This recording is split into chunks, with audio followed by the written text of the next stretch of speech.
नमस्कार। आज आम जा कंधमाल जिला घोदगिरी ब्लॉक राईकोला पंचायत बियरपांगा ग्राम को से ग्राम देखु 2018 मसीह तितली बात्यार गोटे छोट पोलटीए भांगी जाइथिला। आज को दीर्घ 7 वर्ष बीती जाइथिले मध्य से पोलटी निर्माण करा जाई पारु नाही। चलंतु आमे से बियरपांगा ग्राम को जीवा एवं से दृश्यटी को देखिबा। चलंतु। मो ना हूँ चंचला मल्लिक, बियरपांगा बास सर 2018 मसीह आमे स्कूल कॉलेज से टाइम भांगी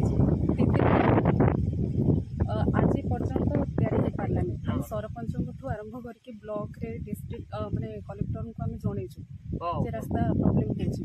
समस्ते आसुछंती देखिके जाउछंती किंतु केही करूना। एटा रास्ता ए रास्ता रे तो केते लोक जाउची सियाडे गुंदा बाजू सिरकी डाबकाला मुकिंगिया आ बियरपांगा एमती एटा मेन रोड पर होची।